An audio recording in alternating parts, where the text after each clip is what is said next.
Hello student, কেমন আছো? আশা করি ভালো আছো। আর বিগত ক্লাসগুলো সুন্দরভাবে নিতেছো, বেশি বেশি করে প্র্যাকটিস করতেছো বাসায়। আহ, একটা জিনিস মনে রাখবে, বেশি বেশি করে প্র্যাকটিস করলে তোমাদের লাভ এই কারণেই, যেহেতু আমাদের এই প্ল্যাটফর্মটাকে আমরা যেহেতু পেয়েছি প্র্যাকটিস করার জন্য, যেহেতু ক্লাস অফ, সব কিছু অফ, টোটালি পৃথিবীটাই থেমে আছে। তো সেই ক্ষেত্রে দেখা গেল যে আমরা হচ্ছে যেহেতু অনলাইন সার্ভিসটা পাচ্ছি, সেই অনুযায়ী আমাদের অনলাইন সার্ভিসটাকে এনজয় করতে হবে বেশি করে। তো এই কারণে কি করতে হবে, বাসায় বেশি বেশি করে প্র্যাকটিস করতে হবে, ফোনের বেস্ট ইউজটা করতে হবে আর কি। তাহলে চলো আমরা এখন চলে যাই, ক্লাসে চলে যাই। তোমরা জানো ইতিমধ্যে গত ক্লাসগুলোতে মোট ইম্পর্টেন্ট ক্লাসগুলো আমি নিয়েছি। যেমন হচ্ছে কি, এখানে ভয়েস নিয়ে, গত ক্লাসে ভয়েস নিয়ে আলোচনা করেছিলাম যে কেন আমরা ভয়েস শিখবো আর কেন, কোন প্রয়োজনে ভয়েস থাকবে। তারপরে আরও দিকে আমরা চেঞ্জিং সেন্টেন্স নিয়ে কথা বলেছিলাম। তো আজকে একটু বেশি ইম্পর্টেন্ট জিনিস নিয়ে আলোচনা করব, সেটা হচ্ছে ন্যারেশন, যেটা স্পিচ। আমাদের আসলে এই ন্যারেশনটা হচ্ছে মোস্ট ইম্পর্টেন্ট। কারণ হচ্ছে কি, তুমি ন্যারেশনটা হচ্ছে কি তোমার জীবনের সঙ্গী হয়ে যাবে। খুবই ইম্পর্টেন্ট একটা জিনিস। তুমি যত ক্লাসে যাও না কেন, তোমার এই ন্যারেশনটা তোমার মাস্ট বি প্রয়োজন। তাহলে চলো আজকে আমরা ন্যারেশনটা এমনভাবে শিখবো যেটা হচ্ছে যে কখনোই যেন আর এটা নিয়ে কথা না বলা লাগে। তাহলে আমি হচ্ছে ন্যারেশনের উপর কয়েকটা ক্লাস নিতে হবে, যেহেতু এটা একটা বড় থিওরি, একটা বড় ধরনের বিষয়। সেই জিনিসটা হচ্ছে যেহেতু আমাদের একসাথে সংক্ষেপে করে ফেললে এটা খুবই সংক্ষিপ্ত হয়ে যাবে, তাই আমরা ভালোভাবে বুঝবো যাতে এটাকে নিয়ে আর কোনো সময় ক্লাস না করতে হয়। তাহলে চলো আমরা ন্যারেশন নিয়ে কথা বলি।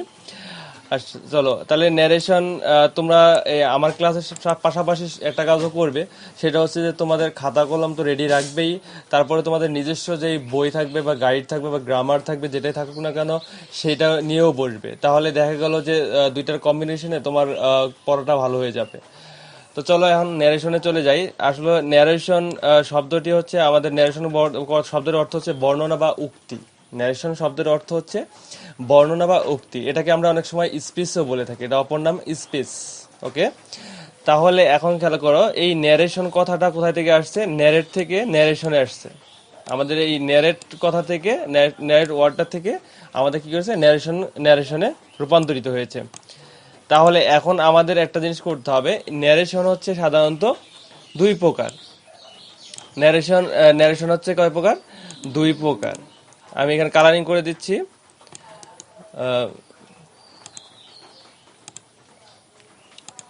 তাহলে আমরা যেটা বুঝলাম সেটা হচ্ছে কি, ন্যারেশন দুই প্রকার, একটা হচ্ছে ডিরেক্ট ন্যারেশন আর একটা হচ্ছে ইনডাইরেক্ট ন্যারেশন। দেখো, এই ডিরেক্ট আর ইনডাইরেক্ট কথা দুইটার মধ্যে আমি অলরেডি, তুমি এটার অর্থ বুঝে গেছো। ডিরেক্ট মানে কি? সরাসরি। ডিরেক্ট মানে সরাসরি কোনো কিছু স্পেস সরাসরি প্রেজেন্ট করাটাই হচ্ছে ডিরেক্ট। আর ইনডাইরেক্ট কি? সেটাকে ঘুরিয়ে বলা, সেটাকে ঘুরিয়ে অন্যভাবে বলাটাকেই বলা হয় ইনডাইরেক্ট। আমরা অনেক সময় অনেকভাবে বলে থাকি যে ইনডাইরেক্টলি সে আমাকে এটা বলেছে। তার মানে কি, এই যে কথাটা বুঝতে পার, তার মানে ঘুরিয়ে বলেছে, সরাসরি বলেনি। আরেকটা আবার আমরা অনেক সময় বলে থাকি যে সে আমাকে ডাইরেক্টলি এই কথাটা বলেছে, তাই না? তাহলে ডাইরেক্ট আর হচ্ছে ইনডাইরেক্ট কথাটার মধ্যে তফাৎটা কোথায় পারলা? যে ডিরেক্ট হচ্ছে কি, যেটা হচ্ছে সরাসরি কথাটা বলতেছে, বক্তা সেখানে নিজেই কথাটা প্রেজেন্ট করতেছে। আর ইনডাইরেক্ট হচ্ছে কি, কথাটাকে, বক্তার কথাটাকে অন্য কেউ প্রেজেন্ট করতেছে। এটাই হচ্ছে তফাৎ। ওকে, তাহলে এখন খেয়াল করে দেখো, তাহলে আমরা এটার আগে আমাদের এই ন্যারেশনটাকে সম্পর্কে জানতে হবে। আমাদের ন্যারেশনের পার্ট হচ্ছে দুইটা, একটা হচ্ছে রিপোর্টেড স্পিচ আর একটা হচ্ছে রিপোর্টেড ভার্ব। তাহলে এখন দেখো রিপোর্টেড স্পিচ কোনটা? এই যে এই অংশটুকু রিপোর্টেড স্পিচ, তাই না? তো এইখানে হচ্ছে কি, যে বক্তা থাকে, যে বর্ণনা করে, তিনি হচ্ছে রিপোর্টেড স্পিচ। আর হচ্ছে রিপোর্টেড ভার্ব কোনটা? এটা। তাহলে এখন কথা হচ্ছে যে আমাদের এই দুইটা অংশ কি করতে হবে? এই দুইটা অংশে একটা হচ্ছে ইনভাইটেড কমার ভিতর থাকবে, এই অংশটুকু হচ্ছে কমার ভিতরে থাকবে। এখন হচ্ছে ন্যারেশন ডিরেক্ট থেকে ইনডিরেক্ট করতে হলে আমাকে পরিবর্তন কোথায় করতে হবে, তাই না? আমরা যখন কোনো ন্যারেশন সেন্টেন্সটা যদি এরকম থাকে যে আমাদের হচ্ছে কি এরকম ইনভাইটেড কমার ভিতরে থাকে, তাহলে আমরা পরিবর্তন করব কোথায়? তাহলে দেখো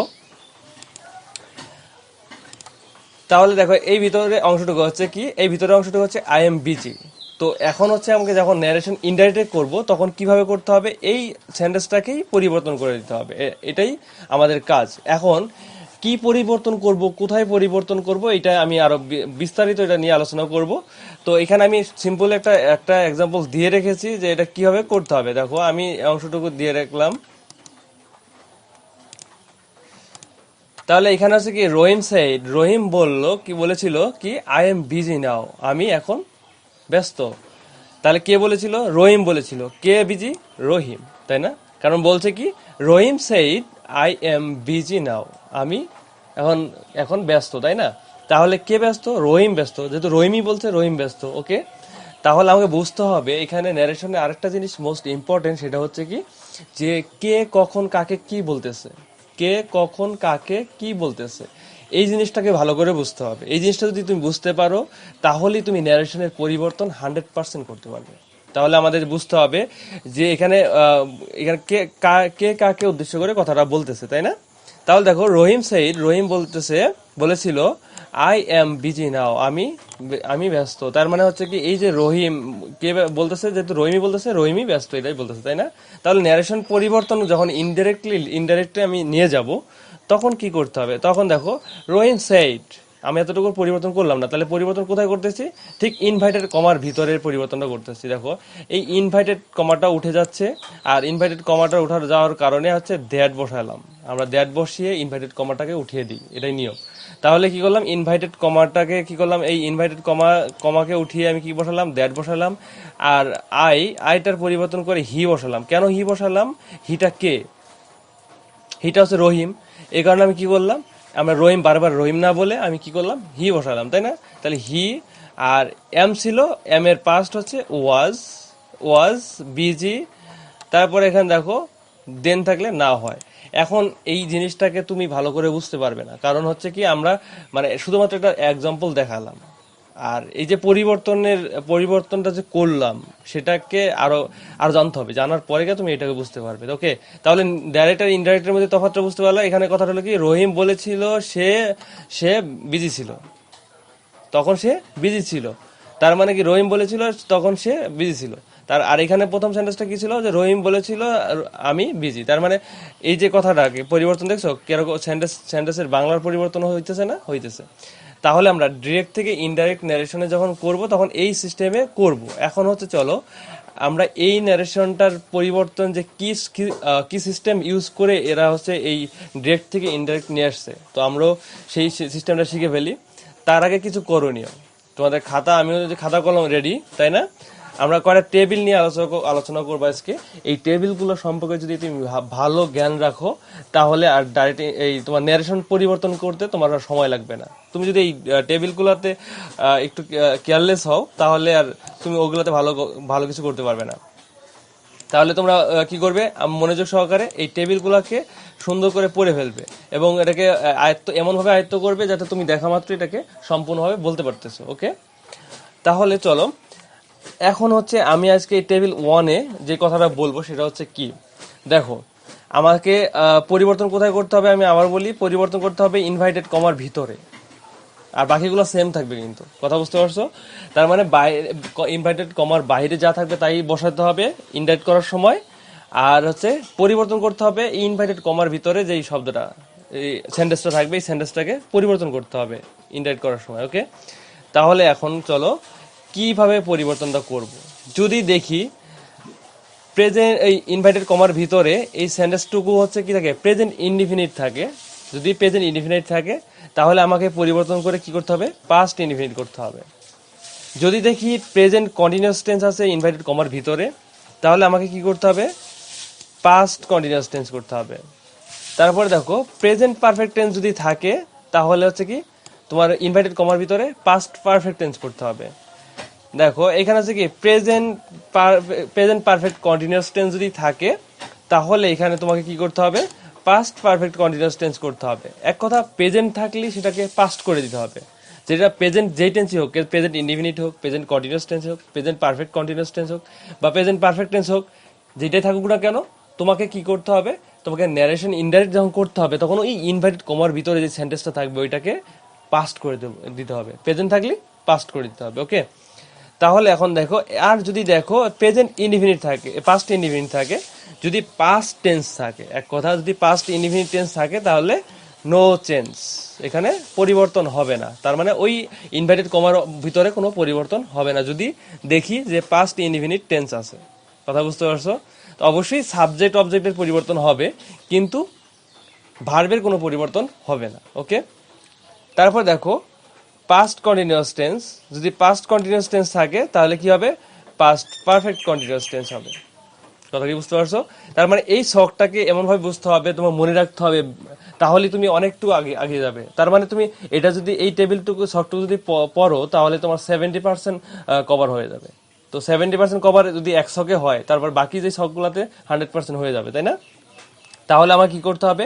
এই যে ডিরেক্ট আর ইনডিরেক্ট, ডিরেক্ট সেন্টেন্স থেকে ইনডিরেক্ট সেন্টেন্সে করতে হলে আমাকে কি করতে হবে? প্রেজেন্ট ইনডিফিনিট থাকলে পাস্ট ইনডিফিনিট করতে হবে, প্রেজেন্ট কন্টিনিউয়াস টেন্স থাকলে পাস্ট কন্টিনিউয়াস টেন্স করতে হবে, প্রেজেন্ট পারফেক্ট টেন্স থাকলে পাস্ট পারফেক্ট টেন্স করতে হবে, প্রেজেন্ট পারফেক্ট কন্টিনিউয়াস টেন্স থাকলে পাস্ট পারফেক্ট কন্টিনিউয়াস টেন্স করতে হবে। তারপরে দেখো পাস্ট ইনডিফিনিট থাকলে নো চেঞ্জ হবে, মানে ওই সেন্টেন্সটাকে আর পরিবর্তন করা যাবে না। কথা কি বুঝতে পারছো? তার মানে আমি আবার বুঝিয়ে দিই। দেখো এই সেন্টেন্সটা যদি এই ইনভার্টেড কমার ভিতরে যদি প্রেজেন্ট ইনডিফিনিট হয় তাহলে এটা হয়ে যাবে কি? পাস্ট ইনডিফিনিট ইনডাইরেক্ট করার সময়। এটা যদি দেখো যে যে প্রেজেন্ট কন্টিনিউয়াস টেন্স, দেখো এটা যদি প্রেজেন্ট কন্টিনিউয়াস টেন্স থাকে তাহলে ইনডাইরেক্ট করার সময় এটা পাস্ট কন্টিনিউয়াস টেন্সে যাবে। এটা যদি প্রেজেন্ট ইনডিফিনিট থাকে, প্রেজেন্ট কন্টিনিউয়াস টেন্স থাকে, প্রেজেন্ট পারফেক্ট কন্টিনিউয়াস টেন্স থাকে, তাহলে ইনডাইরেক্ট করার সময় এটা হয়ে যাবে কি? পাস্ট পারফেক্ট কন্টিনিউয়াস টেন্স হয়ে যাবে। যদি এটা যদি প্রেজেন্ট পারফেক্ট টেন্স হয়, ইনডাইরেক্ট করার সময় এটা পাস্ট পারফেক্ট হয়ে যাবে। কথা কি বুঝতে পারছো? তার মানে এইটুকু পরিবর্তন, এখানে পরিবর্তন এই ছকটা দিয়ে দিলাম। তাহলে এই ছকটা কি করবে? খাতা সুন্দর করে উঠিয়ে ফেলো, আর খাতা এটাকে এমন ভাবে আয়ত্ত করে ফেলবে আজকে এটাকে, যাতে আর নেক্সট টাইম এটা নিয়ে আর আলোচনা করতে না হয়। কারণ এটা এটা তুমি যদি জানা থাকে তাহলে আগামী পথগুলোতে তুমি ইজিলি করতে পারবে। ওকে, তাহলে এইটা ছকটা যদি জানা থাকে তাহলে তোমার এই ন্যারেশনের জার্নিতে তোমার কোনো প্রবলেম হবে না। ওকে,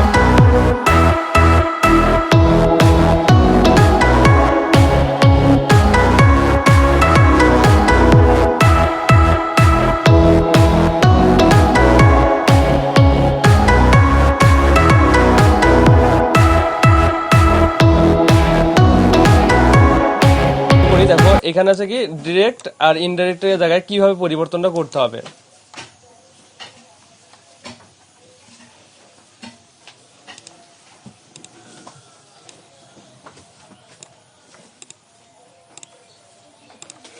দেখো তাহলে হচ্ছে কি, আমরা টেবিল যদি 2 এ যাই তাহলে 2 এর মধ্যে আলোচনা দেখো ডিরেক্ট এবং হচ্ছে ইনডিরেক্টের সময় আমাদের কি পরিবর্তন করতে হবে। দেখো এই শখটা হচ্ছে মোস্ট ইম্পর্টেন্ট, কারণ এই কারণেই যে তুমি হচ্ছে এই শখটাতে হচ্ছে আমি কি করেছি যে হচ্ছে টেন্সের যে ব্যবহারটা সেটা টোটালি লিখে রেখেছি এখানে। তো তোমরা কি করবে? খাতায় একদম মানে খাতায় খাতাতে উঠিয়ে ফেলবে। তাহলে এখন দেখো যদি আমাদের কি থাকে, দেখো এম ইজ থাকে, তাহলে এখানে কি হবে? ওয়াজ হয়ে যাবে ইনডাইরেক্ট করার সময়। যদি দেখো কোনো ডিরেক্ট সেন্টেন্সে যদি এম ইজ থাকে তখন কি হয়ে যাবে? ইনডাইরেক্ট করার সময় কি হয়ে যাবে? ওয়াজ হয়ে যাবে। ওকে, তারপরে দেখো যদি আর থাকে তাহলে হচ্ছে ইনডাইরেক্ট করার সময় ওয়ার হয়ে যাবে। যদি দেখো হ্যাভ হ্যাজ থাকে তাহলে ইনডাইরেক্ট করার সময় হ্যাড হয়ে যাবে। তারপর দেখো ওয়াজ ওয়ার থাকলে এখানে হচ্ছে হ্যাড বিন হবে। এতটুকু মনে রাখতে হবে, এগুলো খুব কেয়ারফুলি নিতে হবে, কারণ হচ্ছে কি এগুলো খুব মোস্ট ইম্পর্টেন্ট। তোমার হচ্ছে কি টেন্স মনে না থাকলেও এগুলো যদি মনে থাকে তবে তোমার হচ্ছে কি 100% অ্যান্সার করতে পারবে। তাহলে কি খেয়াল করে দেখো, যদি হ্যাড থাকে তাহলে ওর পরিবর্তন হবে না। আমি ওইখানে বলেছিলাম যে যদি পাস্ট পারফেক্ট টেন্স থাকে তাহলে ওটার চেঞ্জ হয় না, নো চেঞ্জ থাকে। ঠিক আছে, তাহলে হচ্ছে কি যদি হ্যাড থাকে তাহলে হচ্ছে ইনডাইরেক্ট করার সময়ও তোমার কি হবে? হ্যাড হবে। ওকে, তারপর দেখো ডু ডাজ থাকলে কি হবে? ডিড হবে। তারপর ডিড থাকলে এখানে দেখো একটু মনে রাখবে হচ্ছে যদি ডিড থাকে কোনো ডিরেক্ট সেন্টেন্সের মধ্যে যদি ডিড থাকে তো ইনডাইরেক্ট করার সময় তুমি কি পরিবর্তন করবে? সেটা হচ্ছে কি যে হ্যাড হ্যাড বসাবে, আর হচ্ছে কি করবে? ভার্বের পাস্ট পার্টিসিপল রূপ, দেখো ভার্বের পাস্ট পার্টিসিপল রূপটা বসাতে হবে। আমরা অবভিয়াসলি একটা জিনিস জানি, যে ভালো করে জানি, যেটা হচ্ছে কি হ্যাভ হ্যাজ হ্যাড, এই তিনটা যদি থাকে তাহলে পরবর্তী যে ভার্বটা থাকে সেই ভার্বটা হচ্ছে পাস্ট পার্টিসিপল ফর্ম এমনিতেই বসে, তাই না? তাহলে তো আমাদের হেডের পরে হেড যদি বসাই, হ্যাভ হ্যাজ হ্যাড তিনটা যদি বসাই, তারপরেই আমাদের ভার্বের পাস্ট পার্টিসিপল ফর্মটা বসাতে হবে। ওকে, তাহলে দেখো এরপরে আসে মডেল ভার্বগুলোতে। মডেল ভার্বগুলোতে হচ্ছে কি ক্যান থাকলে মে থাকলে কি হবে? কুড হয়ে যাবে বা মাইট হয়ে যাবে। যদি ক্যান থাকে তাহলে কুড, মে থাকলে মাইট হয়ে যাবে। শ্যাল থাকলে কি হবে? শ্যাল থাকলে শুড হয়ে যাবে, এবং হচ্ছে উইল থাকলে কি হবে? উড হয়ে যাবে। আর যদি দেখো আর একটু ইম্পর্টেন্ট জায়গা হচ্ছে, সেটা হচ্ছে কি যদি দেখো শুড, উড, কুড, মাইট এই কটা যদি জিনিস থাকে তাহলে তোমাকে এটা নো চেঞ্জ করতে হবে, কারণ এগুলোর আর পরিবর্তন হয় না। যদি মডেলের এরকম রূপটা দেখো যে হচ্ছে শুড, কুড, তারপর হচ্ছে উড এবং মাইট, এই চারটা যদি দেখো, এই চারটার পরিবর্তন হবে না। ওকে, তারপর দেখো আউট টু যদি থাকে তাহলে কি হবে, আউট টুই হবে। তাহলে আউট টু যদি থাকে তাহলে আউট টুই হবে। তাহলে এই যে শখটাকে কি করতে হবে, এমন ভাবে মুখস্থ করে ফেলতে হবে যাতে এটা কোনো সময় যেন না ভুলি। ন্যারেশন করতে আসলেই যাতে এই শখটাকে ভালোভাবে মুখস্থ করে হয়ে যায়। তাহলে আমরা ডাইরেক্ট ডাইরেক্ট যদি এগুলো থাকে তাহলে ইনডাইরেক্টে এগুলো বসাবো। ওকে, তাহলে আমরা এতটুকু এই শখটা দ্বিতীয় নম্বর শখটা চলে গেল। তাহলে আমাদের হচ্ছে আর বাকি থাকতেছে হচ্ছে মাত্র 5%। তো 5%-এর জন্য আমি যেই ছকটা দিব সেই ছকটা হচ্ছে, এখন দেখো সেই ছকটা হচ্ছে টেবিল নাম্বার 3। টেবিল নাম্বার 3 দিলেই আমাদের শেষ হয়ে যাবে, আমাদের ক্লাসটাও শেষ হয়ে যাবে। তো এই 3 নাম্বার টেবিলটাতে কি করতে হবে, দেখো রিপোর্টেড স্পিচ যেটা আমরা বলি, রিপোর্টেড স্পিচ যেটা বলি, তো হচ্ছে কি করতে হবে, রিপোর্টেড স্পিচ কখন কি বসাতে হবে, যে দেখো যদি ফার্স্ট পার্সন হয়, যদি আমরা হচ্ছে ফার্স্ট পার্সন কারা, আই এবং মি, তাই না? ফার্স্ট পার্সন হয় আমাদের এই যে পার্সনের যে পরিবর্তনটা, তাই না? দেখো আমি একটা সিম্পল একটা উদাহরণ দেই তাহলে বুঝতে পারবে। দেখো এখানে কি ছিল, আই ছিল, তাই না? এখানে আই ছিল, আমি কি বসিয়েছিলাম, এখানে হি বসিয়েছিলাম, তাই না? তাহলে এই যে আয়ের পরিবর্তে আমরা হি বসালাম, সেটাই এটা কিভাবে পরিবর্তন করব, কিভাবে পরিবর্তনটা করব এটাকে আমি এখন দেখাচ্ছি যে কখন কিভাবে পরিবর্তনটা করব। তাহলে যদি দেখি যে হচ্ছে এটা ফার্স্ট পার্সন হয়, যদি ফার্স্ট পার্সন হয় তাহলে সাবজেক্ট অনুসারে, সাবজেক্ট অনুযায়ী বসবে, সাবজেক্ট অনুসারে বসবে। তার মানে কি, সাবজেক্ট যদি দেখো আই বা মি হয়, তাহলে আই বা মি হলে তখন কি হবে, যদি দেখো এখানে যেমন এটা কি, এটা হি, তাই না? তাহলে এখানে কি আছে, যে হচ্ছে এটা আই আছে, আমি বলছিলাম যদি আই বা মি থাকে তাহলে সাবজেক্ট অনুযায়ী বসবে, সাবজেক্ট কে, হি। তাহলে সাবজেক্ট যা থাকবে আয়ের পরিবর্তে ওই সাবজেক্টটাই বসে যাবে। ওকে, তারপর দেখো সেকেন্ড পার্সন, সেকেন্ড পার্সন যদি যেমন ইউ বা ইয়োর থাকে, ইউ বা ইয়োর থাকে তাহলে কি অবজেক্ট অনুসারে, অবজেক্ট কোনটা, এই যে এটা, এটা কি, এটাকে বলা হয় অবজেক্ট, ঠিক আছে? তাহলে যদি দেখো সেকেন্ড পার্সন হয়, তার মানে এখানে যদি সেকেন্ড পার্সন হয় তাহলে এখানে এটার, এই সেকেন্ড পার্সন হলে এটার উপর ডিপেন্ড করে। কথা কি বুঝতে পারছো? যদি এটা এটা ফার্স্ট পার্সন হয় তাহলে হচ্ছে তাহলে এখানে কি, যদি এটা যদি সেকেন্ড এটার উপরে ডিপেন্ড করে, যদি ফার্স্ট পার্সন হয় তাহলে কি এর উপর ডিপেন্ড করে, সাবজেক্টের উপর ডিপেন্ড করে। আর এটা যদি সেকেন্ড পার্সন হয় তাহলে কি হবে, এই অবজেক্টের উপর ডিপেন্ড করে। তার মানে কথা কি বুঝতে পারছো? যদি ফার্স্ট পার্সন হয় তাহলে সাবজেক্টের উপর ডিপেন্ড করে, সাবজেক্ট যে প্রথমে থাকে সেই সাবজেক্ট। ওকে, আর যদি এটা যদি সেকেন্ড পার্সন হয় তাহলে এইটার উপর ডিপেন্ড করে। আমার কথা কি বুঝতে পারছো? তার মানে এবার তাহলে আমরা তারপর একটা কি থার্ড পার্সন, যেমন হি, সি, ইট, তারপরে আরো যত নাম আছে পৃথিবীতে, যত রকম নাম রয়েছে সবগুলাই থার্ড পার্সন। এগুলো পরিবর্তন হয় না, যা থাকে তাই, এগুলো পরিবর্তন হয় না। তাহলে এই শখটা একটু বুঝতে কষ্ট হচ্ছে, কিন্তু উদাহরণ যখন যাব আমরা তো ঠিক বুঝতে পারবো, ঠিক আছে? তাহলে দেখো উদাহরণটা হচ্ছে কি, যে যদি এখানে আমরা এখানে ফার্স্ট পার্সন আছে তাহলে আমরা নিয়ম অনুযায়ী কি হবে, এই সাবজেক্টের অনুসারে হবে, কি হবে, সাবজেক্ট অনুসারে হবে, সাবজেক্ট কে, হি। তাহলে পরিবর্তনের সময় কি হবে, আয়ের জায়গায় হি হয়ে যাবে। কথা কি বুঝতে পারছো? তাহলে হচ্ছে কি, এটা ফার্স্ট পার্সন হওয়ার জন্য আইটা হি হয়ে গেল কেন, কারণ হচ্ছে কি এই আইটা হচ্ছে ফার্স্ট পার্সন আর এই জন্য এটার উপর ডিপেন্ড করে। ওকে, এরপরে দেখো রুল 2, দেখো he said to me you are lucky person, তাহলে ইউটা হচ্ছে কি সেকেন্ড পারসন, কার উপর ডিপেন্ড করে, এর উপর ডিপেন্ড করে, তাই না? আমরা বলছিলাম না যে সেকেন্ড পারসন অবজেক্টের উপর ডিপেন্ড করে, অবজেক্ট কে, মি। তাহলে এখন খেয়াল করে দেখো মি এর পজিটিভ ফর্ম কি, আই, তাই না? তাহলে এখন খেয়াল করে দেখো যে হচ্ছে হি said to me that I was lucky. ঠিক আছে, আমি আজকে আমি কিন্তু তোমার ভার্বের পরিবর্তন দেখাচ্ছি না, আমি দেখাতেছি যে সাবজেক্ট অবজেক্টের পরিবর্তনটা কিভাবে করবে।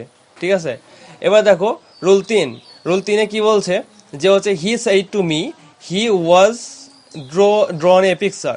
তার মানে কি, হিটা কি থার্ড পার্সন, আমরা তখন ফার্স্ট পার্সন সেকেন্ড পার্সন শেষ, এখন হচ্ছে থার্ড পার্সন। তো থার্ড পার্সন হলে আর পরিবর্তন হবে না, আমি বলছিলাম থার্ড পার্সন হলে পরিবর্তন হবে না, এই যে কথাটা দেখো, থার্ড পার্সন হলে পরিবর্তন হবে না। কথা কি বুঝতে পারছো? তাহলে এই ছিল ন্যারেশন, আমাদের হচ্ছে ন্যারেশনের টোটাল এতটুকু আমরা শেষ করলাম। বাকিগুলো নিয়ে আমরা আবার আলোচনা করব, এবং হচ্ছে এখন আর এই ছক যে কটা 3টা ছক দিলাম, এই 3টা ছক হচ্ছে তোমাকে কি করতে হবে, মানে বাসায় পড়ে মুখস্থ করে ফেলতে হবে। কারণ এই ছকগুলো যদি জানা থাকে তাহলেই তুমি হচ্ছে পরবর্তী ন্যারেশনে আগাইতে পারবে। তবে হ্যাঁ, ন্যারেশনে একটা জিনিস হচ্ছে কি, আমি ইচ্ছা করলেই তোমাকে উদাহরণ দিয়ে বুঝিয়ে, এক্সাম্পল দিয়ে বুঝিয়ে ফেলতে পারতাম, কিন্তু এটা করলাম না, কারণ হচ্ছে তোমার ব্যাকগ্রাউন্ডে আমার যেগুলো দরকার সেগুলো আজকে শিখে নিলাম। দেখো এই ছকগুলো আমাকে মোস্ট ইম্পর্টেন্ট, তাই এই শখগুলোকে বাসায় কি করবে, আগে মুখস্থ করে ফেলবে। এটা হচ্ছে পূর্ব প্রস্তুতি যেটা বলা হয়। তো এই প্রস্তুতি নিয়ে আমি আগামী ন্যারেশন ক্লাসে আমি চাইতেছি যে সবাই এই শখগুলো মুখস্থ করে ফেলবে আর আগামী ক্লাসের জন্য অপেক্ষা করবে। আগামী ক্লাসে আমরা ইন্টারেস্টিং ব্যাপার হচ্ছে যে আমরা আগামী ক্লাসে প্র্যাকটিস শুরু করে দেব যে কিভাবে ডিরেক্ট থেকে ইনডাইরেক্ট ন্যারেশন করতে হয়। তো আজকে ছিল আমাদের ইনফরমেশন, আগামীকাল আমরা প্র্যাকটিস। ওকে।